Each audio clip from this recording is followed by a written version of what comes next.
gue tuh bukan PKI gitu. Di dalam metode penelitian sejarah kan ada kedekatan emosional dan kedekatan Itu intelektual. katanya Aidit itu perokok, terus juga nggak sholat atau segala macam. Sebenarnya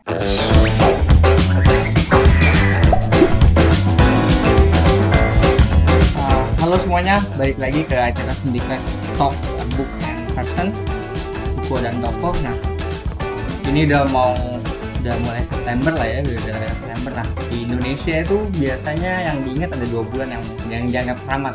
Pertama itu Agustus karena dia kemerdekaan. Nah, memori kolektif selanjutnya bangsa Indonesia itu biasa di September, dan di situ dianggap ada sejarah kelam lah ya, ada pengkhianatan dan kemudian ada pengkhianatan dan juga kemudian ada pembunuhan massal setelahnya. Nah, hari ini saya mau bahas tentang sejarah salah satu tokoh yang dianggap sebagai dalang dan dari pemberontakan G30S tahun 65. Tokohnya itu adalah Aidit, dan saya bersama Satrio, sejarawan muda yang banyak meliti tentang Aidit.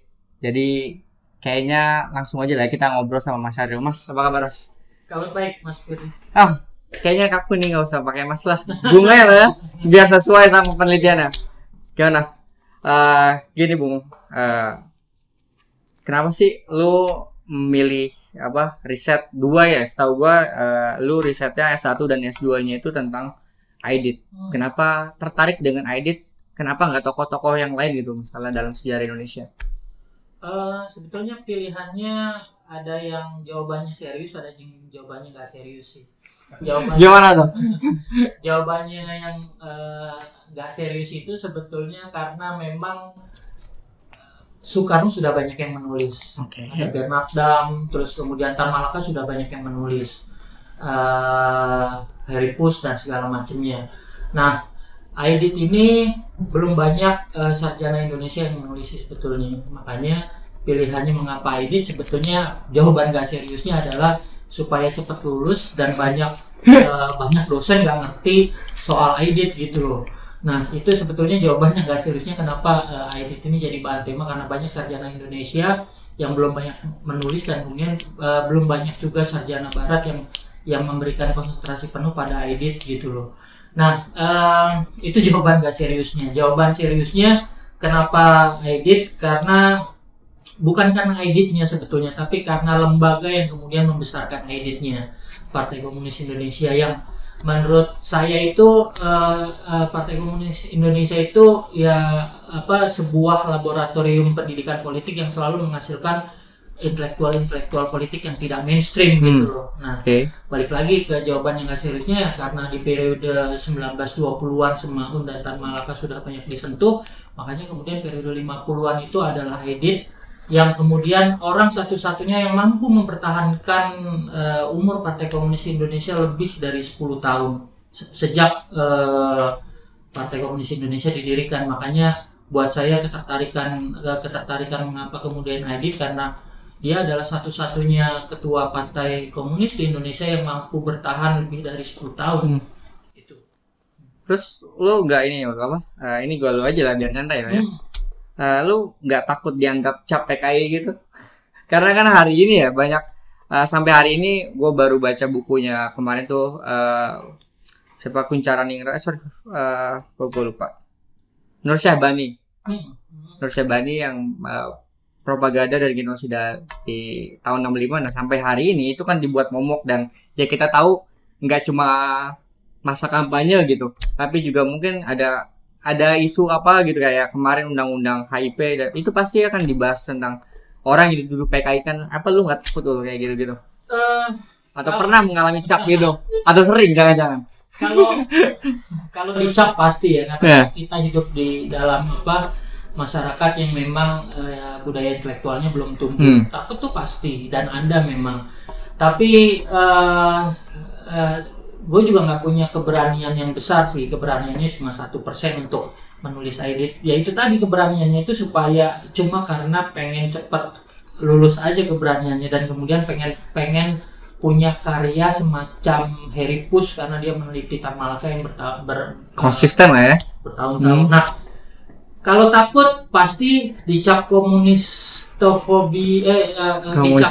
komunis, terus karena komunistofobia itu gak pernah sih. Maksudnya ya mungkin kalau orang lain ada, cuma selama baca di media dan segala macam nggak ada ya, karena mana mungkin anak generasi 90-an itu anggota PKI. Itu satu. Yang gue juga pernah ngomong itu di waktu diskusi buku yang pertama, hasil dari skripsi di Jogja, yang sebetulnya bukan diskusi buku tapi press conference karena ada banyak wartawan di situ. Jadi ketika wartawan datang, gue selalu bilang kepada wartawan, kepada publik bahwa gue tuh bukan PKI gitu. Di dalam metode penelitian sejarah kan ada kedekatan emosional dan kedekatan intelektual. Gue tidak memiliki kedekatan emosional karena tidak ada, gue bukan anak anggota PKI. Dan ya sebetulnya ketakutan sih banyak, tapi yang menguatkan cuma satu, supaya punya karya yang konsisten. Kalau ditanya ya ketakutan sebetulnya enggak, karena selama ini masih fine aja. Maksudnya ya gue lahir dari latar belakang keluarga pegawai negeri sipil yang kemudian ya mana mungkin anggota PKI kemudian memiliki latar belakang keluarga pegawai negeri sipil, itu aja. Oke, sorry, ini gue liatin dulu. Ini buku keduanya Satrio, atau biasa panggil Aul, gue biasa panggil Aul. Ini tahun 2019 ya? 2019. Oke, nah, gue mau nanya Aul tentang Aidit-nya. Apa sih misalnya yang banyak orang nggak tahu tentang Aidit, yang selama ini mungkin kan taunya gitu ya? Gue sih belum pernah sih nonton G30 SPKI, cuman kan di film itu katanya Aidit itu perokok, terus juga nggak sholat atau segala macam. Sebenarnya kayak gimana sih? Lu juga kan, kalau ini ini tentang pemikiran kan? Yang pertama lebih ke biografi hidup. Nah itu gimana Ul? Yang nggak banyak orang tahu tentang Aidit juga bukan salah orang juga. Sebetulnya Aidit juga nggak perlu diketahui oleh banyak orang karena memang ya. Tapi kan lu bilang tadi dia tokoh politik, partai politik terbesar salah satu dari itu. Jadi menjadi penting. Yang nggak banyak orang tahu soal Aidit, bahwa Aidit adalah sosok intelektual yang berbeda yang berbeda dengan sosok para founding father. Yang memang rata-rata founding father Republik ini memiliki latar belakang sebagai seorang mahasiswa. Soekarno di Technical Hoge School, kemudian Tan Malaka di Quick School, Hatta dan Sarir dia adalah seorang mahasiswa. Nah, Aidit adalah seorang aktivis yang bukan mahasiswa, tidak berlatar belakang background mahasiswa. Nah, itulah yang kemudian buat gue itu sesuatu yang luar biasa. Apalagi kemudian Aidit tidak memiliki trust sebagai priayi, bangsawan atau apapun semacamnya yang memang kemudian itu melekat di para founding father kita. Ya, nah, itu yang menurut gue tidak banyak orang ketahui, bahwa ada sosok ketua partai terbesar ketiga di Asia yang kemudian buat anak zaman sekarang yang harus dipelajari bahwa dia itu bukan lahir dari elit, tidak memiliki kalau gue ngomong di forum-forum ketika buku ini diskusi di bedah di beberapa kampus-kampus, gue selalu bilang ya ini adalah prototipe anak muda yang bisa prototipe tokoh politik yang sebetulnya bisa tokoh politik yang bisa dijadikan prototipe gitu loh. Karena apa? Karena dia bukan anaknya Yudhoyono, dia bukan Aidit Soekarno Putra, tapi dia bisa menjadi pimpinan partai politik gitu loh. Karena apa? Karena aktivisme politiknya, pengalaman politiknya menjadi aktivis Menteng Raya 31, mengorganisir buruh, sampai kemudian membuat semacam peristiwa rapat besar lapangan Mikada di 19 September 45 itu buat gue yang banyak orang nggak ketahui bahwa Aidit itu terlibat di dalam pusaran aktivitas proklamasi. Kalau ngomongin soal isu yang laku di media kayak Aidit ngerokok atau enggak, sholat atau enggak, gue pernah menemui keluarganya dan memang Aidit bukan perokok gitu loh. Karena menurut cerita dari anaknya tidak ada di perpustakaan rumahnya itu nggak ada asbak gitu. Ya kalau soal sholat ada satu aktivitas yang memang ya bagi Aidit itu ya karena dia pemimpin partai komunis yang kemudian tidak dalam tanda kutip menjual agama religiusitas,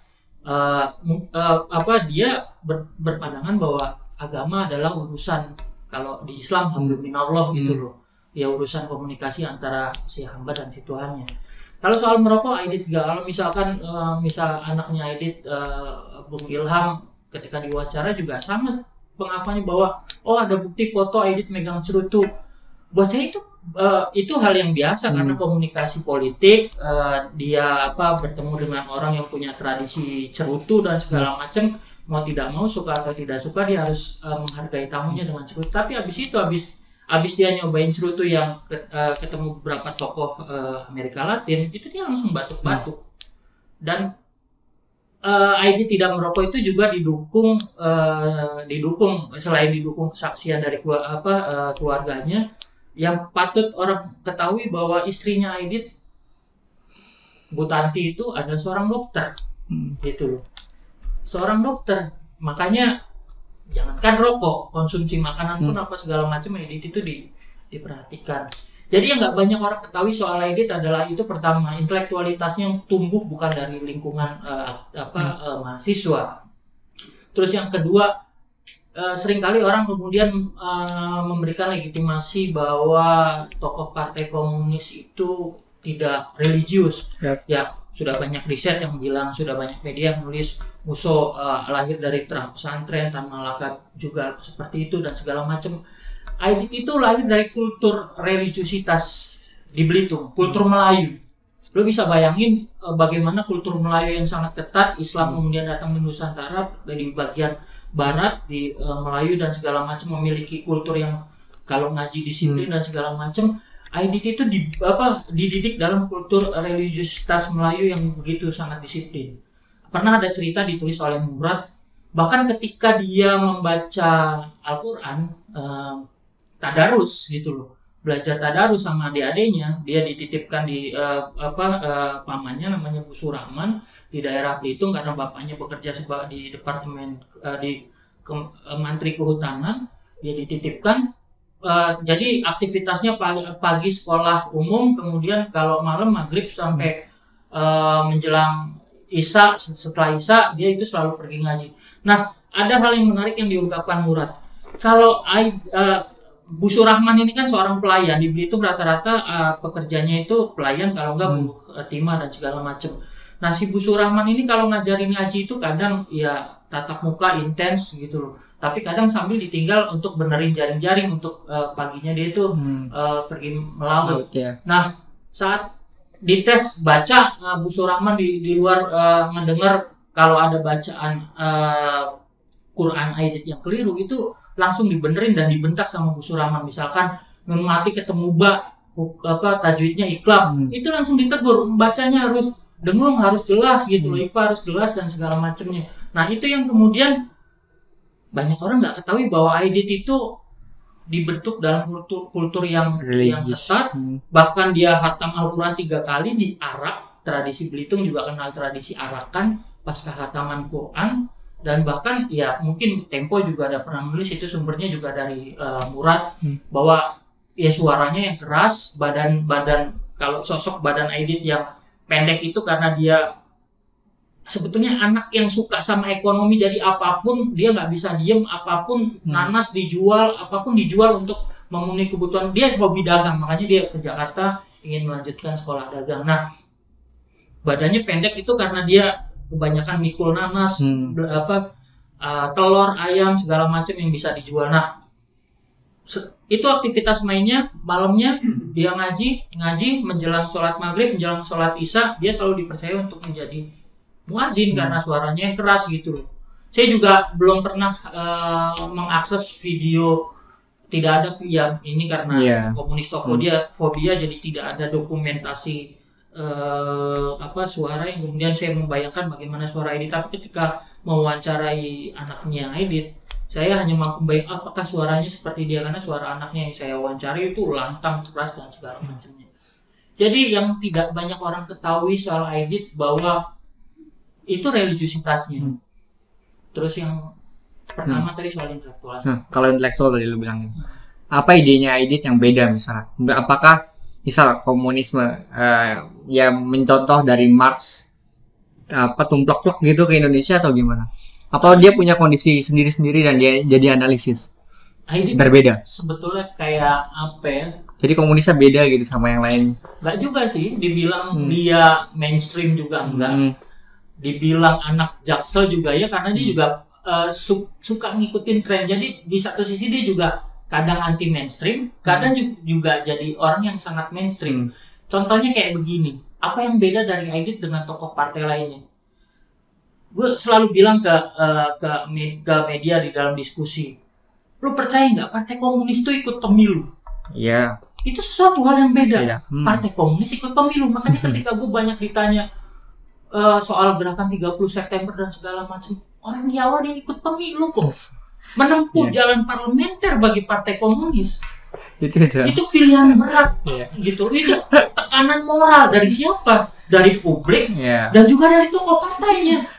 Anomali. Pasti ada gimmick-gimmick politik untuk menjatuhkan ini, tapi bisa bertahan kok sampai 55 pemilu nasional 55, pemilu daerah 57. Buat gua kalau misalkan nanti lo misalkan nanya hubungan gerakan 30 September, Partai Komunis yang menempuh jalan parlementer, apakah kemudian memiliki potensi kudeta? Iya, memiliki potensi untuk melakukan revolusi fisik, tapi bagi gue yang kemudian meriset Aidit selama bertahun-tahun, menempuh jalan parlementer itu sesuatu yang berat, gitu. Gak bisa karena track record PKI ada 26, banyak orang bilang kemudian 48 dan segala macam, sampai punya pengalaman menjadi ilegal dan bergerilya gitu. Aidit formal. Open office lah kalau maksudnya. Gila, nanti ini betul-betul apa ya? Open-minded, open office, dan open public gitu. Dia bukan anak lulusan Fakultas Ilmu Sosial Politik, tapi komunikasi politiknya jalan tanpa misalkan tren masa itu penudungan kewibawaan, seorang Jawa model Bung Karno dan segala macam. Satu kali ngomong orang itu bisa melepuh kupingnya untuk ngedengerin dia dan segala macam. Itu bukan tipe yang seperti itu gitu, tapi gaya komunikasi politiknya di satu sisi masih mempertahankan massa, tapi di sisi lain juga mendorong intelektualitas. PKI melakukan banyak menerbitkan koran di setiap di setiap simpulnya, sektor-sektor petani, buruh yang dia advokasi itu selalu punya terbitannya masing-masing. Bahkan di tahun 58 PKI itu membentuk Departemen Pendidikan. Sesuatu hal yang mungkin telat sih karena NU punya pesantren dan segala macam, tapi PKI bikin Departemen Pendidikan, terus bikin sekolah. Ada sekolah sastra, ada Akademi Ilmu Politik, Sosial Politik Ali Arham, ada sekolah jurnalistik, Universitas Respublika, Universitas Rakyat. Hampir semua sub-sub yang mungkin kita bayangkan sekarang ya, ada sekolah transportasi dan segala macam, itu pernah dibuat oleh partai. Gue pikir itu yang beda dari Aidit dan tokoh-tokoh lainnya. Nah, lu gimana? Lu juga pernah jadi dosen kan, jadi guru. Itu gimana lu jelasin ke anak murid kayak gitu?